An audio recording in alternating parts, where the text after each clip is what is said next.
You have to actually put in the work if you want to see improvement in any area. This is true for physical fitness, for looks, for intelligence, and for your mental health. I'm not the biggest fan of the idea that it's okay to be okay, unless you add to that, it's okay to be okay, provided you're putting in the work, right? Because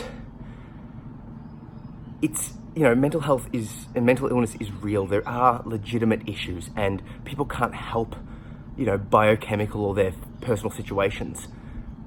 But they sort of can. They can see doctors, they can see therapists, they can read the books, they can do the exercise and the diet, they can take steps. Now, your steps on an individual day will be different, right? So what you do today, based on your mental state, might be different to what you do other days. But you still actually have to do something, because if you don't do anything, nothing's going to change. And why would it? Because you're not putting in any extra effort. I discovered this maybe 5-10 years ago, and I was in a real depressive state. I was drinking a lot, I was taking drugs, I was suicidal, I was self-harming.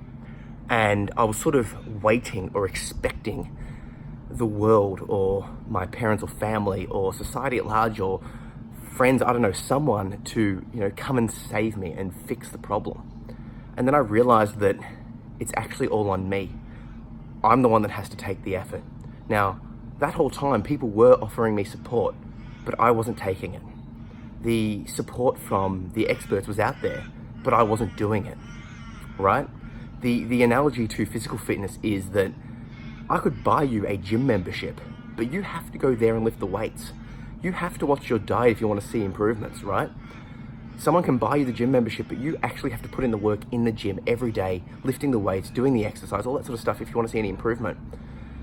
The same is true for personal development as a whole. If you're not happy with what you're doing currently, educate yourself, do online courses, read the books, re-enroll at a TAFE university, right? Take action.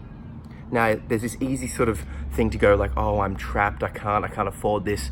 Okay, well, listen to the podcasts on the way to work about money management, about time management, about efficiency, about investment, right? So whatever problem you've got, there are people out there talking about it, and for free. Like I'm putting this stuff out there for free. You don't have to pay anything, right? And there's thousands of people talking about each individual topic over and over and over again.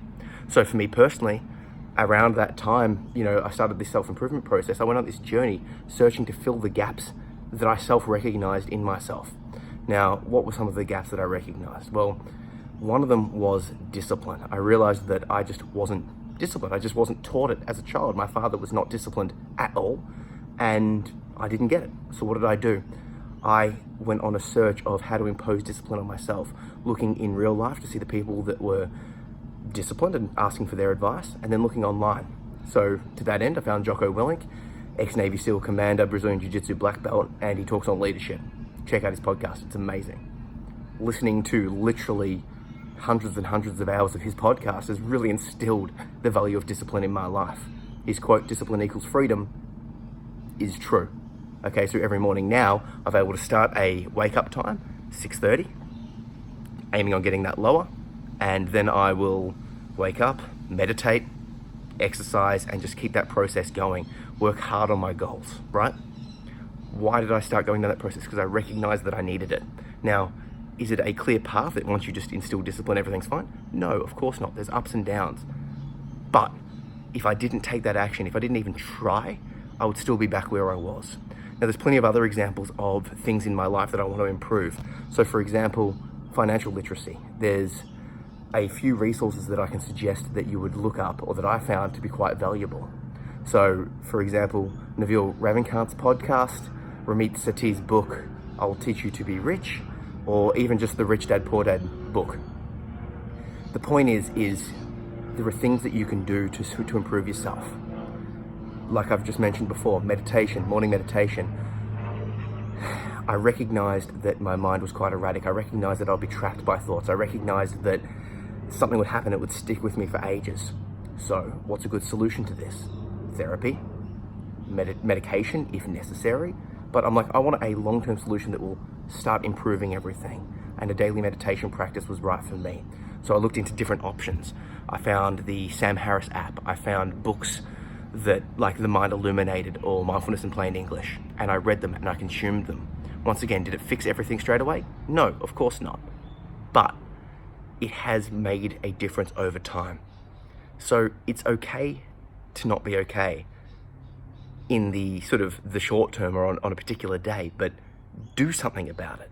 You know, look up, read, take action. Like I said, it's like the gym analogy. I could buy you the gym membership, but you have to lift the weights.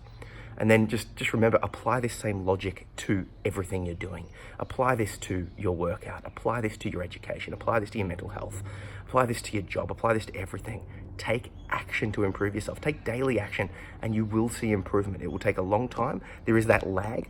So if I start lifting weights now, there will be a delay before I start seeing those results, right? So you've got to push through. And how do you know it's going to work? Well, you're trusting the advice of experts or people that have done it before you.